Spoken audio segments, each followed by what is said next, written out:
Family, we just talked to you all about the biggest winners in free agency, but who are the biggest losers, and why is Kyle Shanahan's face on there? Can y'all fix this? Colvin, get Kyle Shanahan off the biggest losers graphic. But I will say, the Joe Burrow and Trevor Lawrence ones, those are looking accurate. Now, Joe Mixon, he's gone in Cincinnati. Houston, they got Joe Mixon. Kyle Shanahan has had some moves at his hands. Remember, they were spurring the linebacker Eric Kendricks. But when we get to the biggest loser, I gotta ask you, Joy Taylor, who do you think it is? I know you have them on your biggest winner list. Oh. Although it is kind of far down. I do like the addition of Eric Kendricks. I like that move. But overall, the Cowboys haven't done much. Now, part of that is because they have a lot of people they have to pay, and they don't have a lot of money. And part of the reason why they don't have a lot of money is because they waited to pay Dak Prescott. And part of the reason they waited to pay Dak Prescott is because they made a very silly move of paying their running back that they then decided they didn't value very much before they paid the franchise quarterback. So it's tough for me to look at what the Cowboys are doing and say, you know, you should be being more active because they don't really have the resources to be more active. But why don't you have the resources to be more active? Well, you could argue you have people that you drafted that you then have to pay. You have Micah Parsons. You have CeeDee Lamb. Also, you have to figure out the Dak situation. So they put themselves in a situation to not be active in this period, but also you keep hitting a wall.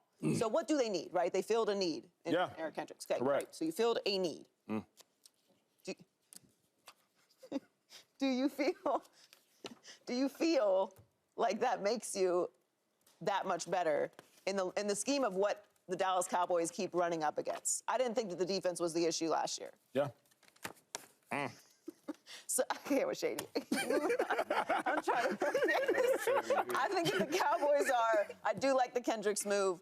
I understand why they're in this position, but look, they're apologizing to the fan base for a reason. Yeah. Like, they're having to explain themselves to the fan base for a reason. So they also feel like they haven't done enough in free agency. Here was my thing with why I liked what the Cowboys did is because, Joy, as I thought about the Cowboys having a really bad free agency period, I asked myself, Shady, asked myself, James and Joy, what did the Cowboys need? Linebackers. Because when I think about the Cowboys' defense, you still got Micah, you still got D-Law. You drafted a first-round D-tackle last year out of Michigan. At cornerback, you still got Bland, you still got Diggs. At safety, you still got Hooker, you still have Wilson. I believe Curse may still be coming back. I think you still have Curse. So what do you need? Yeah. Offensively, you need a running back, but Cowboys just going to go draft the running back. So I'm not disappointed, James or Shady, in what the Cowboys did. Though they didn't do a lot, I don't think they needed a lot. But, Shady, who's your biggest loser? Yeah, and to piggyback off of that, I didn't think the Cowboys needed much. Look at that roster. That roster is phenomenal. They need one position they got to change at quarterback. What was the question? What would you ask me again? Biggest loser. Where's my notes at? I'm going to go with the Bills. They lost a lot. And they didn't put nothing back. Right now, I'm not great at math, right? I'm good with contracts, not good with math. You put some in there, you take something out, you got to put it back. They didn't do that. Jordan Poyer, right? Hell of a player, all-pro safety. He's gone, right? Michael Hyde. Gone. He's gone. Leaders, too. Right? You look at the cornerback, Tre'Davious White. Gone. He's gone. And then your best players on defense, them guys are still injured. Yep. Matt Milano, I don't know how he's going to come back off the knee injury, right? Von Miller, my boy, we still looking for him. Still trying to find him. Right? Stephon Diggs, so many rumors up and down. Josh Allen's my boy. It's my young boy. I said, yo, what's going on with that? He couldn't even really answer me. That scared me. Like, yo, what's... So if you don't have the wide receiver that's going to be in place, then you lose Gabe Davis, right? What we doing right now? True. In Buffalo, for you guys to be a playoff contender, a Super Bowl contender, every year we talk about it, even Josh Allen being an MVP candidate every year, where's it at now? That's good. Because you go from being at the top of the charts, right? Yeah. I don't want to see you at the bottom. That would hurt me. Ask Belichick how I feel. Yeah. So they my loser. Let me piggyback on that because it's most seamless. I got the Bengals as the biggest loser. I think it's a lot of this issue. Bengals. I got the Shady has the Bills with. If you are the Bills, you got Josh Allen, and you're trusting that Josh Allen can cover up all those warts. Now you're doing the same with Joe Burrow and the Bengals because you lost your right tackle 1. You lost your RB1. You lost your wide receiver 3, and your wide receiver 2 is demanded a trade. So if you're the Bengals and you're Joe Burrow, you're going without receiver 3, potentially without receiver 2, without RB1, without RT1, and Chidobe Awuzie at cornerback, you're losing him as well. I personally have never seen Joe Burrow play on a team without talent.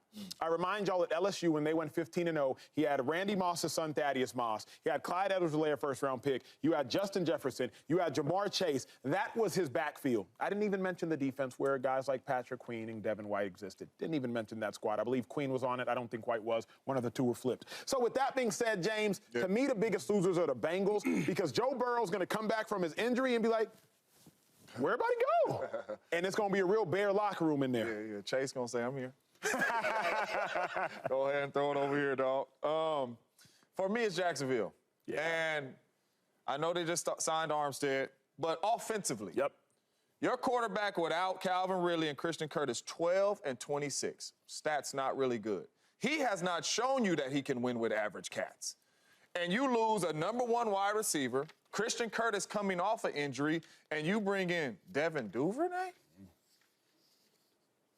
And no disrespect to these players, but he ain't Calvin Ridley. No, of course not. You know, you bring in Gabe Davis, he not Calvin Ridley. So offensively, my weapons around my young quarterback has gotten worse. And he's coming off of one of his worst years.